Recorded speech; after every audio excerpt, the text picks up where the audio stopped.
그 후에 예수께서 나가사 레위라 하는 세리가 쇠관에 앉아 있는 것을 보시고 일어나 따르니라. 아멘. 본문 누가복음 5장 27절로 28절 말씀 가지고요, 그가 모든 것을 버리고 일어나 따르니라 라는 제목으로 말씀의 은혜 나누도록 하겠습니다. 오늘 주일날 교회 예배 오신 모든 성도님들을 다시 한번 진심으로 환영합니다. 우리 인사 계속 나눴지만 다시 한번 얼굴을 보면서 눈을 마주치면서 쌩글 웃는 얼굴로 다시 한번 잘 오셨습니다 라고 반갑게 인사해 볼까요? 예, 연습해 하셔야 됩니다. 이것도 잘 오셨어요. 그리고 한 가지 더 물어봤으면 좋겠습니다.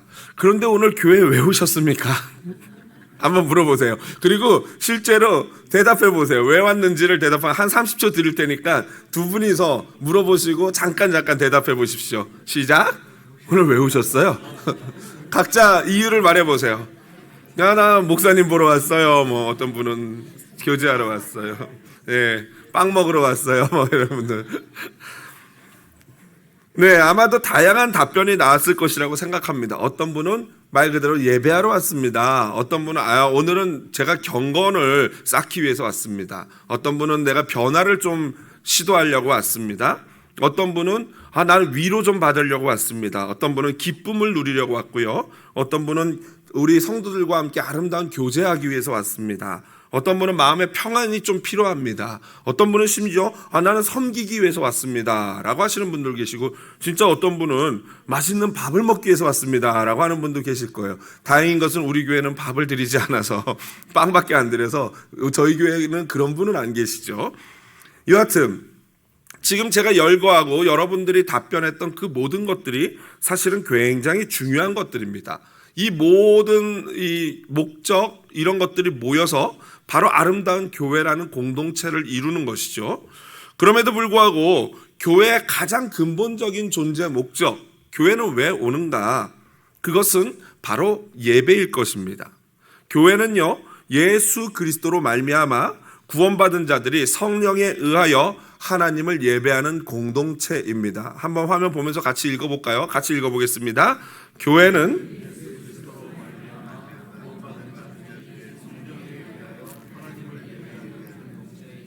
그게 바로 교회예요. 이것만큼 중요한 것은 없지요. 그리고 저는 개인적으로 이 예배가, 우리가 지금 하는 이 예배가 실제 삶으로 녹아들어서 확장된 것을 제자도라고 생각합니다. 한마디로 제자의 길인 것이죠. 하나님을 예배하고 예수 그리스도의 제자가 되어서 예수 그리스도의 삶을 우리가 일주일 동안 살아내는 것, 이것이 교회의 존재 목적이고 제자의 삶인 것입니다. 그러므로 교회를 오실 때는 이 외에 다른 목적을 가지고 와서는 안 됩니다. 처음에는 다른 목적을 가지고 왔다고 하더라도 교회를 출석하고 예배를 하면서 교회를 나오는 목적이 예배와 제자가 되는 것으로 변화되어져야 하는 것이죠. 만약에 그렇게 예배만 추구하고 제자 되는 것을 추구하면요, 나머지 교회에서 얻는 것들, 교제라든가 섬김이라든가 아니면 기쁨이라든가 평안이라든가 위로라든가 이런 것들은요, 본질을 추구하는 가운데 하나님이 주시는 보너스와 같은 것입니다. 그래서 여러분, 교회를, 이것들 본질적인 이 이유 외에 교회를 옮기는 분들을 제가 볼 때 사실 마음이 많이 안타깝고 좀 아픕니다. 어떤 분들은 관계 때문에 교회를 옮기는 분들도 계시고, 어떤 분들은 직분 때문에 교회를 옮기는 분도 계십니다. 그리고 어떤 분은 진짜 이사를 해서 어쩔 수 없이 교회를 옮기게 되는 분들도 있지요. 모두 제가 지금 말한 것들은 모두 어쩔 수 없는 이유들입니다. 관계가 너무 힘들면 교회 다니기가 힘들죠. 또 어떤 분은 진짜 직분을 갖고 싶은데 그 교회에서 직분을 받을 수 없다면 교회를 옮길 수도 있겠죠. 그리고 이사를 가면은 당연히 또 교회를 옮기게 되지 않겠습니까? 모두 다 이해가 되는 문제들이기도 하고 다 충분히 이해가 됩니다. 그래서 저는 개인적으로 아마 우리 교회 등록하신 분들은 다 저에게 이런 얘기 들었을 거예요. 교회를 한번 정할 때는 기도하면서 신중하게 정하시고, 교회를 정하고 나면은 그 교회에서 뼈를 묻는 거죠. 그 교회가 이단에 빠지거나 현행법을 위반하는 범죄를 하거나 아니면 뭐 본인이 이사를 가게 되거나 교회가 이사를 가게 돼서 그런 특별한 경우를 제외하고는 한 번 정한 교회를 꾸준히 다니면서 섬기는 것이 성경적인 것입니다. 교회는 보통 항존직이라는 직분이 있어요. 여러분 아시는 분도 계시고 오늘 그것을 처음 듣는 분도 계실 텐데, 보통 항존직이라고 하면 어떻게 이해하고 있냐면요, 목사, 장로, 안수집사, 권사로 한번 이렇게 안수를 받고 임직을 하면은 주님이 오시는 날까지 그 직분이 계속 된다라고 오해하시는 거예요. 사실 그렇지 않습니다. 일단 항존직은요, 존 칼빈이 신약 성경에 근거해서 신학적으로 말한 직분들인데, 무슨 말이냐면요, 이 땅에 예수 그리스도께서 세우신 교회가 존재하는 한은 그 교회에 항상 있어야 될 직분들이 있는데, 그게 목사고 장로고 그게 바로 집사다라는 거예요. 그러니까 성경에 근거하여 존재하는 직분이죠. 그래서 여기서 말하는 집사라는 것은 우리가 말하는 서리 집사가 아니라 안수 집사를 얘기하는 거죠. 그래서 이것이 바로 항존직이다. 교회가 있는 한은 항상 교회 안에 있는 직분이다라고 얘기하는 거예요. 그리고 여기에는 권사도 없습니다. 사실 권사라는 직분은 우리나라 기독교에서 생겨난 독특한 어떤 직분이죠. 우리나라 사람들은 하여튼 뭔가 이렇게 좀 너무 소극적이다 보니까 뭔가 이렇게 딱 타이틀을 딱 줘야지만 책임감을 가지고 일하는 그런 성향이 있잖아요. 그래서 아마 그래서 그런 것 같아요. 여하튼 한번 임직하면 계속 그 직분이 유지되지 않아요. 교회라는 공동체에는 이런 역할을 해야 될 그 역할이 늘 있다는 겁니다. 그러니까 예를 들면은 A라는 교회에서 어떤 분이 장로로 임직을 했어요. 그런데 그분이 무슨 여러 가지 이유로 인해서 B라는 교회로 옮기시게 됐어요. 그렇게 되면 그분은 사실은 더 이상 이 B 교회에서는 장로가 아닌 것이에요. 왜 그렇겠습니까? 당연하지 않습니까? 그분이 어느 교회에서 투표를 해서 장로가 됐어요? A라는 교회에서 투표를 해서 장로가 됐단 말이에요. 그건 무슨 말이냐면 A 교회 성도님들이 그분을 우리 교회 장로로 인정합니다 라고 투표를 한 거예요. 그래서 장로님이 되셨어요. 그런데 이분이 B 교회로 왔어요. 그러면 당연히 이 B 교회에서는 이분이 누군데? 라고 할 거 아니냐고요. 그렇기 때문에 이 임직자들이란 교회를 옮기는 순간 모든 것이 다 무로 돌아가는 거예요. 그냥 일반 평신도로 돌아가는 겁니다. 그걸 좀 아셔야 되는 거죠. 이걸 왜 그동안 우리는 몰랐을까요? 그걸 왜 몰랐냐면은 교회가 가르치지 않았거든요. 교회가 안 가르쳤어요. 사실 그래서 어떤 분이 만약에 중직자분들이 교회를 옮겨오게 되면요, 이런 절차가 있어요. 그 교회를 일반 평신도로 그냥 다니는 거예요. 직분 없이 그냥 조용히 다니면서 구역 예배 나오고 섬기고 봉사하는 거예요. 그러면 이제 성도들이 그분을 볼 거 아닙니까? 그리고 교회 당회가 볼 거 아닙니까? 그래서 담임 목사님이 가만히 봐가지고 이분이 진짜 이제 저 직분에 합당한 믿음과 섬김이 있구나라고 했을 때 당회에 추천을 합니다. 장로님들을 모아놓고, 장로님들 내가 가만히 보니까 저 A라는 장로님이 저쪽 교회에서 이렇게 옮겨 오셨는데 몇 년을 지켜보니까 이분이 믿음도 정말 장로에 합당한 믿음이고 생활도 아름다운 생활을 합니다. 여러분 이분을 우리 교회 장로로 세워드리는 게 어떨까요? 라고 문의를 합니다. 그럼 당회에서 오케이라고 당회원들이 결정을 하면은 이제 교회 후보로 올립니다. 그러고 나서 여러분들이 이제 투표를 하는 거죠. 그래서 그 투표 결과에 따라서 그분이 이제 B라는 교회 3분의 2 이상 득표를 하게 되면 장로가 되는 것입니다. 사실 이거는요, 우리 교회만 그런 게 아니고 모든 장로교회의 공통적인 헌법이에요. 교회도 헌법이라는 게 있습니다. 법이 있어요. 룰이 있어요. 교회가 그냥 멋대로 하는 게 아니라 법이 분명히 있어요. 이 룰대로 이 교회가 치리를 하는데, 여러분들이 그걸 여태까지 오늘 이거 처음 듣는 분 많이 계실 거예요. 이거를 몰랐던 이유는 교회가 가르쳐주지 않았기 때문이에요. 왜 안 가르쳐줬을까요? 목사가 유혹이 있거든요. 어느 분이 오셨어요. 어느 장로님이 오셨는데 헌금도 많이 해요. 막 잘 섬겨. 그럼 목사가 어떤 마음이 들겠어요? 이분을 반드시 잡아야겠구나. 그러고 보면 제가 그동안 많이 미쳤습니다. 잡았어야 되는데. 그러니까 저희 교회는요, 사실 이런 룰대로 하고 있고 거기다가 하나 더 올려져 있죠. 제자 훈련이라는 걸 하지 않으면은 아예 이 중직자 후보로 올라가지를 못해요. 그렇기 때문에 우리 교회는요, 이렇게 막 직분 받으러 오시는 분은 한 분도 없는 줄로 믿습니다. 그렇게 왔다가도요, 이 교회는 치사해 하고 그냥 가시는 분들이 종종 계세요. 그럼 다른 교회 가면은 바로 그냥 오셨어요 하면서 직분도 드리고 구역장도 해드리고 하니까 보면 요 주변에 우리 교회 왔다가 가셔서 바로 자 하시는 분들 많이 계셔요. 저는 그 교회는 또 그 교회대로 좋다고 생각해요. 그런 분들은 그 교회 가시면 되는 거고, 우리 교회는 이 교회 룰대로, 그리고 제자 훈련이라는 이거에 입각하여, 우리는 솔직히 교회가 여러분 장로, 권사, 안수집사 되려고 오는 곳은 아니지 않습니까? 그러려고 오셨어요? 아니죠. 다시 여쭤볼게요. 교회라는 곳이, 당황했습니다. 교회라는 것이 장로, 권사, 안수집사 되려고 오는 곳이 아니잖아요. 와서 본질을 추구하다 보니까 이분은 정말 우리에게 모범이 된다 해서 장로님이 되는 거지, 장로 되려고 와서 되면 그거는 계약이 되는 거죠. 그렇지 않습니다. 그래서 우리 교회가 저는 좋은 것이, 그런 분들은 우리 교회에서 잘 있지를 못해요. 왜냐하면 그분들의 목적과 우리 교회가 추구하는 목적은 다르기 때문이죠. 여러분, 교회는 예수 그리스도의 제자가 되려고 오는 곳인 줄로 믿습니다. 그러니까요, 아멘 하셨죠? 잘 들으셔야 돼요. 직분 안 받으셔도 뭐는 해야 돼요? 제자 훈련은 해야 되는 거예요. 제자 훈련은. 직분은 안 받아도 제자 훈련은 해야 되는 거예요. 왜냐하면 그게 우리 교회 본질이니까. 제자 훈련에 미쳤던 오카는 목사님은요, 제자 훈련의 입문서, 그러니까 제자 훈련을 딱 들어가면은 첫 주에 읽고 와야 될 책이 있는데 바로 길이라는 책이에요. 이렇게 얇은 책인데요, 길에서 다음과 같이 말씀하셨어요. 같이 한번 화면 보면서 읽어보겠습니다. 나는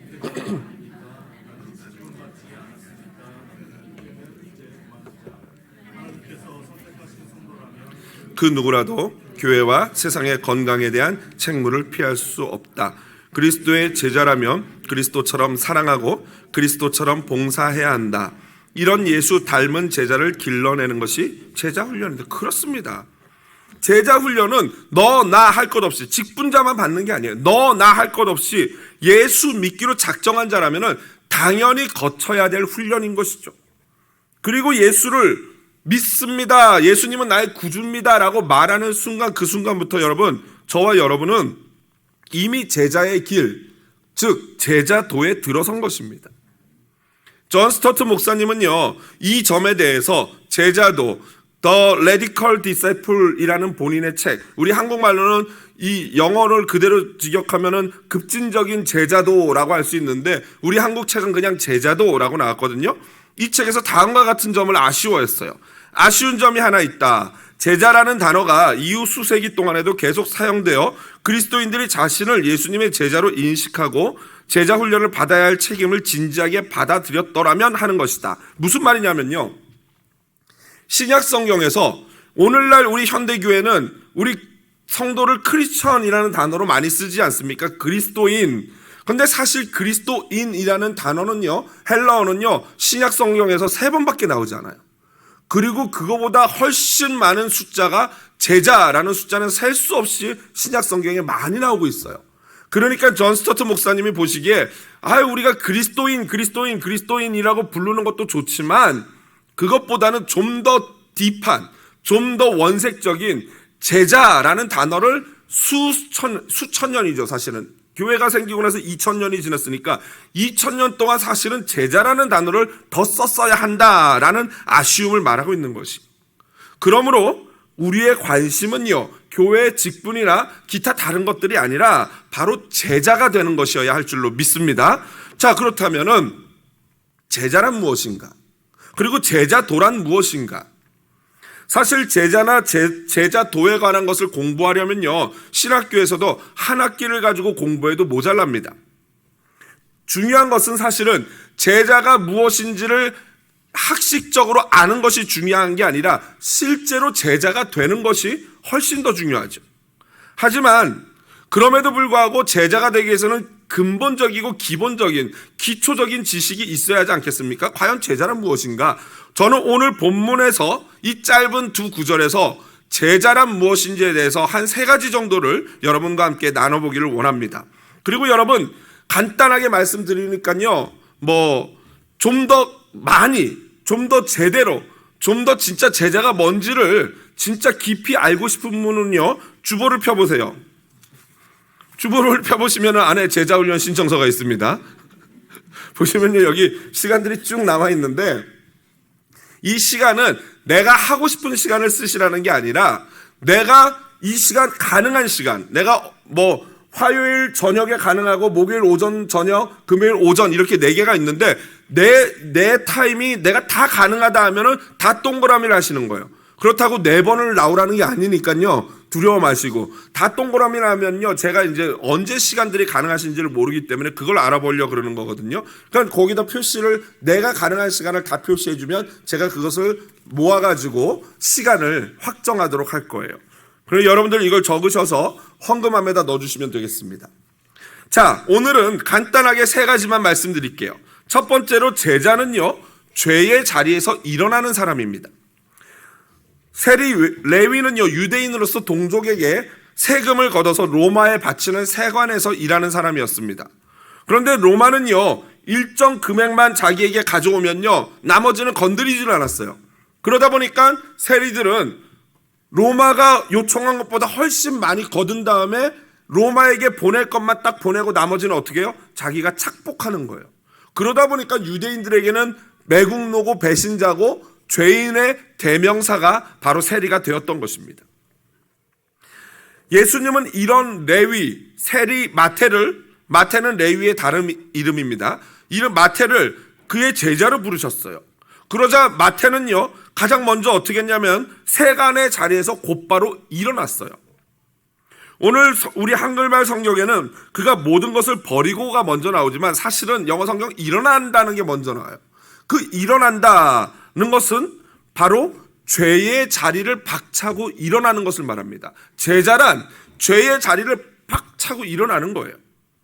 여러분, 사람이 길을 가다가 똥을 밟고 미끄러져 넘어질 수 있어요, 없어요? 있어요. 얼마든지 실수해서 넘어질 수 있어요. 그런데 넘어졌을 때 중요한 거는 그 다음이죠. 그냥 넘어져가지고 엉덩이 보면서 똥이다 이러면서 얼굴에다 묻히고 막 이러면 돼요, 안 돼요? 어리석은 짓이죠. 어떻게 하면 됩니까? 똥 밟아서 미끄러져서 넘어졌으면 그냥 그 자리에서 다시 벌떡 일어나서 수도가 가가지고 깨끗이 씻고 옷 갈아입고 버릴 거 버리고 세탁할 거 세탁하면 돼요. 얼른 그 자리에서 일어나는 것, 이것이 먼저여야 하는 거죠. 바로 제자란 오늘 마태처럼 그 세간의 세리의 죄인의 자리에서 벌떡 일어나는 사람이 제자인 것입니다. 여러분, 죄의 자리, 절망의 자리, 게으름의 자리, 낮은 자존감의 자리, 과거의 상처의 아픔의 자리에서 벌떡 일어나야 합니다. 여기서 일어난다라는 것은요, 행동으로 나와 있지만 사실은 그 일어나는 행동은요, 바로 우리 마음 안에서 일어나는 결심이에요. 결심. 저는 여러분들 이 이야기를 알고 있죠. 하늘은 스스로 돕는 자를 어떻게 해요? 돕는다. 저는 이것이 결단하고 결심하는 거, 스스로 돕는 행위가 내가 마음에 결단하고 결심하는 거라고 생각합니다. 우리가 결단하고 결심할 때, 그때 성령님도 저와 여러분을 도와주시는 줄로 믿습니다. 특별히 어떤 형제 자매는요, 너무 이 죄의 자리에 넘어져서 오랫동안 있어서 일어나지 못하는 경우도 있어요. 그럴 경우에 어떻게 해야 됩니까? 바로 옆에 있는 형제 자매가 그 손을 잡아서 일으켜 주어야 하는 것이죠. 지혜자 솔로몬은 다음과 같이 말했습니다. 본문 보면서, 화면 보면서 같이 한번 읽어보겠습니다.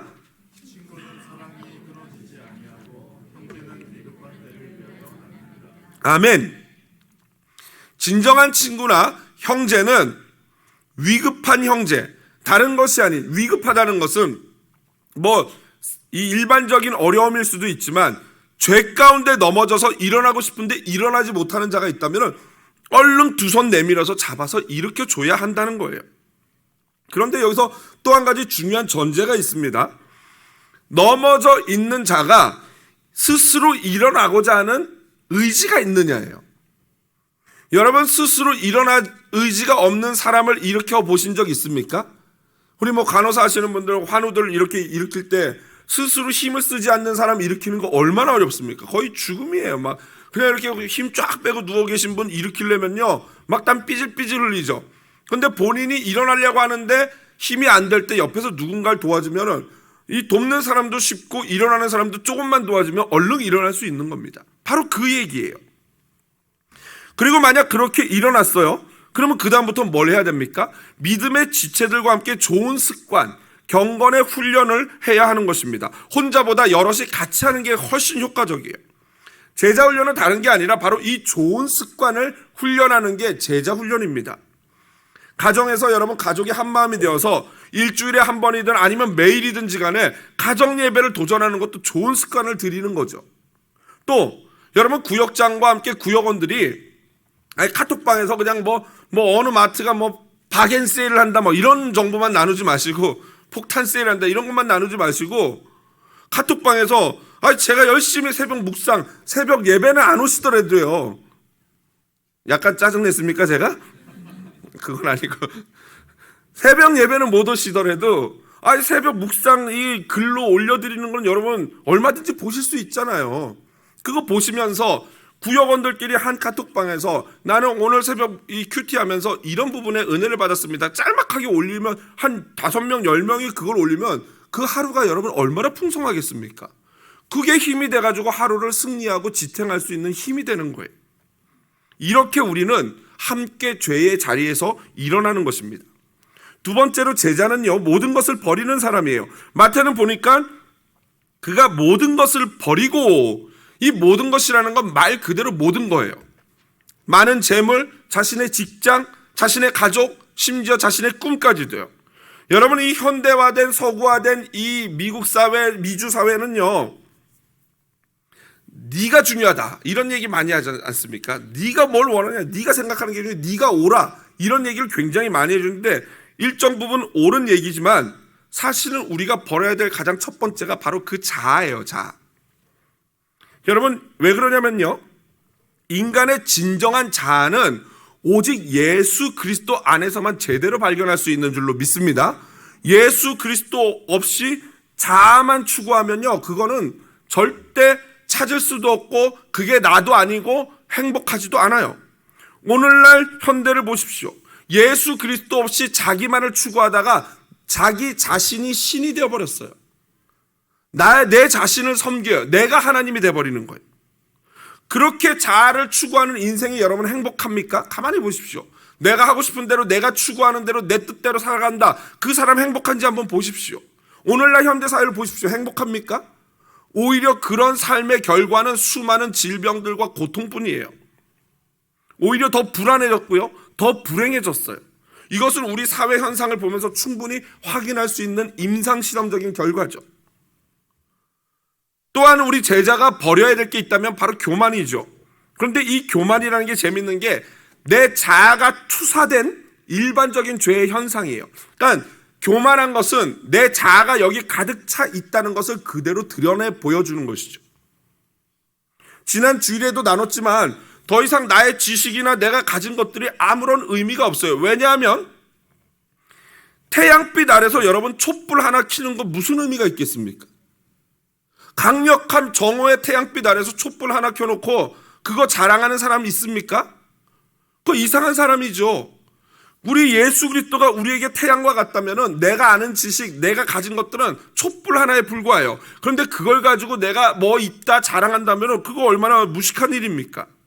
그래서 예수 안에서 내가 가진 것들은 아무 의미가 없는 거예요.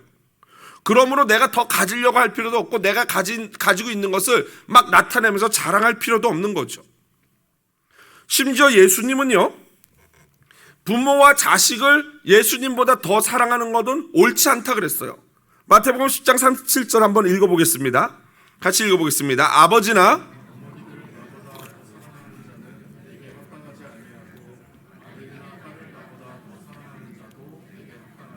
아멘. 여기서 중요한 것은 예수님이 비교급으로 말씀하셨어요. 원래 부모를 사랑하고 자녀를 사랑하는 게 사실은 너무나 중요한 가치고 너무나도 옳은 거고 이 세상에서 최고의 가치인데, 그 최고의 인간 세계에서 최고의 가치라고 하는 것일지라도 예수를 사랑하는 예수의 가치에 비하면 어떻다는 거예요? 아무것도 아니라는 거예요. 이게 그러니까 자녀도 사랑하지 말고 부모도 사랑하지 말라는 게 아니라 자녀 사랑하고 부모를 사랑하는데 예수는 얼만큼 사랑해야 되냐면 비교하자면 오히려 부모를 사랑하고 자녀를 사랑하는 것이 미워하는 정도로 예수를 사랑해야 한다는 거예요. 무슨 말입니까? 최우선 순위를 예수 그리스도께 둬야 한다라는 것입니다. 그러므로 제자는 모든 것을 버려야 되는 거예요. 모든 것을 버린다는 게 뭐 차도 안 갖고 집도 안 갖고 뭐 그냥 세례 요한처럼 살라는 게 아니라 그 모든 것들을 우리 마음에서 싹 지워버리는 거예요. 다 누리지만, 다 가지고 있지만 그것이 나에게는 더 이상 어떤 의미도 아닌 그저 하나님이 주셔서 누리게 하는 축복이라는 그런 정리된 우선순위가 있어야 한다는 거예요. 제자훈련은 이처럼 모든 것을 버릴 각오로 임해야 하는데 간혹 가다 보면 제자훈련을 통해서 오히려 무엇인가를 가지려고 도전하는 분들이 있어요. 아까 우리 혜진 자매가 귀엽게 자신의 고백했잖아요. 처음에는 교만한 마음으로 이렇게 임했다라고요. 그렇게 오는 분들이 있어요. 내가 무엇인가 이 제자훈련을 통해서 내가 무엇인가를 얻어야겠다, 가져야겠다. 예전에 한국에서 사역을 할 때 한 자매가 제자훈련을 지원했습니다. 그런데 교회가 굉장히 크기 때문에 보통 평균 제자훈련 경쟁률이 4대 1이에요. 그러니까 한 반에 10명을 뽑으면 그 반에 40명이 지원을 해요. 그러면은 나머지 30명을 떨어뜨려야 되는 거죠. 그래서 이제 인터뷰를 그 지원한 사람들 40명을 제가 다 인터뷰를 각 반 제자 맡은 사람들이 다 인터뷰를 합니다. 그런데 한 자매가 있었는데 이 학식이나 건강이나 외모 이런 것에서 굉장히 여러모로 연약한 자매였어요. 뭐 죄송합니다, 여러분 이렇게 표현해서. 그런데 이 문제는 그 자매가 가지고 있는 그 모든 연약함이 문제가 아니라 그 자매가 제자훈련을 하려는 동기가 문제였어요. 본인이 연약하다는 걸 아니까 그 내 연약함을 상쇄시키려고 제자훈련에 임한 거예요. 무슨 말이냐면 제자훈련을 통해서 나 괜찮은 사람이야, 나 가치 있는 사람이야, 너희들만 해? 나도 할 줄 알아. 이거를 하려는 그 동기가 인터뷰를 하는 내내 저에게 보여졌어요. 뭐 목사가 다 판단할 수는 없지만 저만 그런 게 아니라 여러 목사님들이 비슷한 그런 느낌과 그런 영적인 감각을 느꼈다라고 같이 이제 이야기를 해줬어요. 이제 참 고민이죠. 이분을 어떻게 해야 되는가. 결국에는 인터뷰를 마치고 기도한 끝에 집사님 아직 제자훈련할 때가 아닌 것 같아요. 죄송하지만 좀만 더 기다렸다가 나중에 해주세요 라고 부탁을 드렸어요. 그 자매가 엄청 힘들어했죠. 워낙 하고 싶어 했으니까 안 힘들겠습니까? 힘들어했어요. 그리고 1년이 지났어요. 새롭게 제자반을 시작하는데 이찬수 목사님이 저에게 이제 제자훈련을 새롭게 반을 배정하는데 임 목사는 이번에 올해는 여성 직장반을 맡아라 라고 말씀하시더라고요. 여성 직장반은 조금 터프해요. 왜냐면 낮에 열심히들 여성들이 일하고 금요일 저녁 같은 때 늦게 저녁 7시 이때부터 모여가지고 하니까 피곤하기도 하고 집중도가 굉장히 힘든 그런 꽤 어려운 반이에요. 그런데 뭐 목사님 하라니까 당연히 알겠습니다 하고 하겠습니다라고 순종을 했죠. 그리고 이제 명단을 받아봤는데 놀랍게도 지난번에 제가 떨어뜨린 그 집사님이 이 직장반 면단에 들어와 있는 거예요. 이분 직장 안 다니는데 왜 여기 와 있지? 하고 이제 제가 전화를 이제 드렸어요. 그랬더니 그 집사님이 화들짝 놀래더라고요. 그래서 저도 화들짝 같이 놀랬죠. 왜 놀랐는지 모르겠고 직장반 어떻게 직장반 오시게 됐냐고 막 이러면서 이제 어쨌든 나랑 인터뷰 잡혔으니까 언제 몇 시까지 만나자고 해서 만나기로 했어요.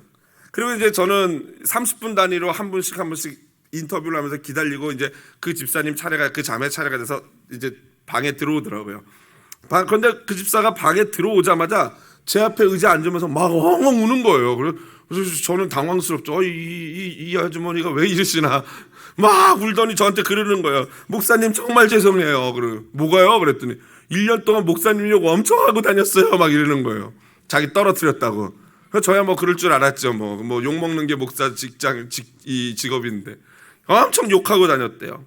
용서해 주세요 하면서 막 울더니 저 이제 제자반 안 해도 돼요. 사실은 저를 피하려고 이 평일 오전반을 안 하고 임 목사가 평일 오전반을 주로 하니까 혹시라도 이 사람 만나면 안 되니까 저를 피하려고 저녁 직장반으로 했는데 이찬수 목사님이 저를 글로 보낸 거예요. 근데 또 그 많은 반 중에 하필 또 나를 만난 거예요. 그러니까 이 집사님은 완전히 멘붕 온 거죠. 그래서 울면서 이제 저 진짜 제자반 안 해도 된다고. 나 이제 포기할래요. 안 할래요. 잘못했어요. 용서해 주세요. 사실 이 자리도 안 올라 그랬는데 목사님한테 너무 하나님이 너무 이렇게 하시는 게 보여가지고 너무 두려워서 그냥 죄송하다고 사과하려고 왔다가 하면서 엉엉 우는 거예요. 근데 그때 제 마음속 한 곳에서 이런 소리가 들려요. 이제 됐다. 이제 됐다. 준비됐다. 그래서 저도 같이 울면서 집사님 1년 동안 마음고생 많았죠? 이제 하나님이 됐다 그러시네요. 저랑 1년 동안 열심히 해봅시다 라고 울면서 같이 기도했어요. 그리고 제자반을 받았는데 정말 끝까지 너무 열심히 아무 문제 없이 너무 잘했어요. 여러분, 하나님은 이렇게 역사하시는 분인 줄로 믿습니다. 그 자매가 자기의 낮은 자존감, 자존심, 교만함, 상처, 아픔 이런 거를 다 내려놓자마자 바로 그때가 제자의 길에 제대로 들어서게 된 거예요. 아니 사실 하나님은요 벌써 2년 전부터 1년 전부터 그 집사가 이 제자반에 떨어지고 인터뷰에 떨어지고 나서 그때부터 하나님은 계속해서 그 집사님을 따라다니면서 제자 훈련을 사실은 시키고 있었던 거예요. 모든 걸 버릴 때 우리는 비로소 제자가 될 줄로 믿습니다. 마지막으로 마태는 일어나서 모든 것을 버리고 세 번째로 예수를 따르게 됩니다. 그가 예수님을 전적으로 따르게 됐다는 것은 즉각적으로 순종했고 자기의 재산을 가지고 많은 사람들을 집에 초청해서 파티를 연 거예요. 변화와 행함이 함께 동반돼서 나타난 거죠. 여러분, 우리 인간은요 무엇인가를 따르도록 창조된 존재예요. 따를 게 없으면 사람은 스스로를 따릅니다. 자기 자신. 그러니까 무엇인가를 따르도록 지어진 존재인데 아무 외부적인 거를 따르지 않으면 내면적인 내 자신, 내 생각, 내 고집을 따르게 돼 있어요. 말 그대로 내 자신이 신이 되는 거죠. 어떤 사람은 쾌락의 노예가 돼서 쾌락을 따라갑니다. 어떤 사람은 명예, 어떤 사람은 자신의 감정에 순종해요. 어떤 사람은 세상의 화려한 것들을 쫓아다닙니다. 여러분, 대상만 바뀔 뿐이지 사실 저와 여러분은 무엇인가의 누군가의 노예예요. 이 사실은 변함이 없어요. 그렇다면 우리가 정해야 될 게 무엇입니까? 나는 무엇의 노예가 될 것인가? 나는 누구의 노예가 될 것인가? 이것을 우리가 정해야 되는 것이죠. 여러분, 그래서 사도 바울은 편지 시작마다 뭐라고 기록해요? 나는 예수 그리스도의 노예입니다 라고 시작하는 거예요. 그가 따르는 것은 오직 예수밖에 없다는 것이죠. 나는, 여러분은 지금 무엇의 노예이십니까? 여러분은 지금 누구의 노예이십니까? 무엇을 따라가고 있습니까? 여러분, 내가 무엇의 노예인지 가장 잘 알 수 있는 방법 하나 가르쳐 드릴까요? 나의 시간과 물질과 나의 노력을 어디에다가 얼만큼 쓰느냐, 이걸 한번 보십시오. 그러면 내가 가장 많은 시간과 물질과 노력을 투자하는 그것이 나의 주인일 가능성이 제일 높습니다. 물론 직장은 물리적으로 나가서 일을 8시간 해야 되기 때문에 그건 어쩔 수 없죠. 그런 거 말고요. 내 마음속에서 우선순위, 어디에다가 내 시간과 노력을 아낌없이 투자하는지 한번 살펴보십시오. 여러분, 요즘 셀폰 보면요 기능이 좋아요. 셀폰에 보면은 내가 셀폰 몇 시간 사용했는지 나와요, 안 나와요? 그거 보기 싫어서 어떤 분은 그거 앱을 꺼놓는 분도 계시다는데 거기 보면은 내가 유튜브 얼마 봤는지 게임 얼마 했는지 다 나와요. 여러분, 유튜브의 노예가 되지 맙시다. 드라마의 노예가 되지 맙시다. 셀폰의 노예가 되지 맙시다. 저도 종종 누워서요 유튜브를 이렇게 막 보다가 갑자기 제가 도대체 왜 이러고 있지? 이런 생각 들어요, 안 들어요? 이런 생각도 안 들면 저보다 더 심하신 분이고, 이렇게 보다가 내가 지금 왜 이러고 있지? 사탄아 물러가라고 막 집어던지고 그리고 자고 막 이래요. 여러분, 안 돼도 끝까지 싸워야 돼요. 그냥 포기하지 마. 다 이런 거야. 계속 보자. 이러지 마시고 계속 내 자신에게 이 프레셔를 주세요. 이러면 안 돼 하고 치워버리고 그냥 오늘은 1시간만 하자. 이렇게 계속 싸워야 합니다. 더 좋은 방법 가르쳐 드릴까요?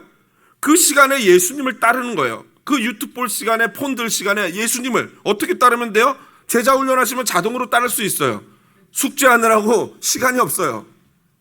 그 시간에 유튜브 폰 들 시간에 이거 말고 내가 책을 읽자.